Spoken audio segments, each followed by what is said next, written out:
Est-ce que selon vous, Yves-François Blanchet doit être expulsé de la Chambre des communes maintenant qu'il a reconnu que son serment à la reine n'était pas sincère? Tout d'abord, les Québécois sont préoccupés, comme tous les Canadiens, du coût de la vie, de payer pour l'épicerie, de l'inflation, des taux d'intérêt, des changements climatiques. Il n'y a pas personne qui veut qu'on rouvre la Constitution. Et à ce point-là, je trouve que M. Blanchet est en train de manquer des opportunités d'être engagé avec les Québécois sur les questions qu'ils veulent entendre. La réalité, c'est qu'il y a bien des gens qui prêtent des serments à la reine pour devenir citoyens, qui le retirent par la suite. M. Blanchet a été élu par des Canadiens pour servir dans cette Chambre et il s'expliquera comme il voudra par rapport au serment. Donc, oui, je pense que oui, et je pense qu'on va pas passer beaucoup de temps à débattre de ça. Le Bloc est toujours intéressé à des chicanes. Nous, on va être là pour travailler. La GRC fait face à une sévère pénurie d'agents de protection. Il y a beaucoup de vos ministres, des adjoints ministériels qui se sentent préoccupés. Quelle est votre position face à ça? Qu'allez-vous faire? Malheureusement, on voit une situation où il y a de plus en plus de gens qui font face à de l'intimidation au travail, que ce soit des travailleurs de la santé ou que ce soit des députés, des gens qui choisissent de servir dans leur communauté.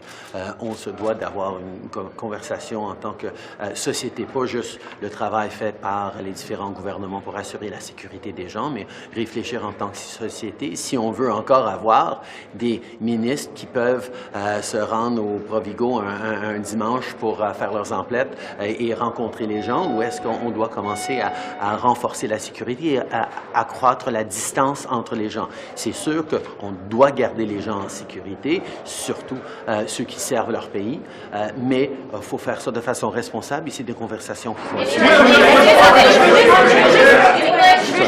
Okay, sorry.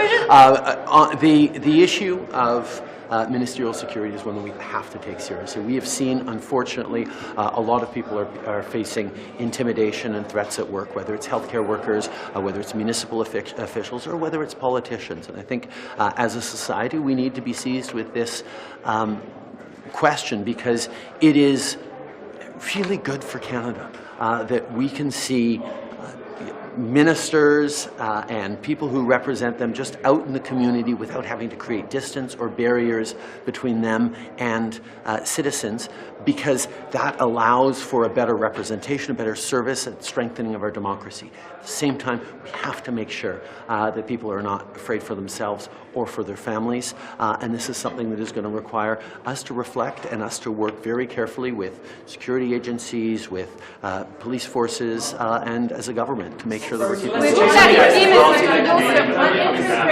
What's that? What's changed on the ISIS policy that Canadian women are now coming back? Fundamentally, traveling for the purpose of supporting terrorism is a crime in Canada. And anyone who traveled for the purpose of supporting terrorism should face criminal charges. I'm not going to speak directly to any given situation because it's in the hands of the police and perhaps eventually the courts, but it is important that we make sure that people know you cannot get away with supporting terrorism in this country, regardless of the circumstances.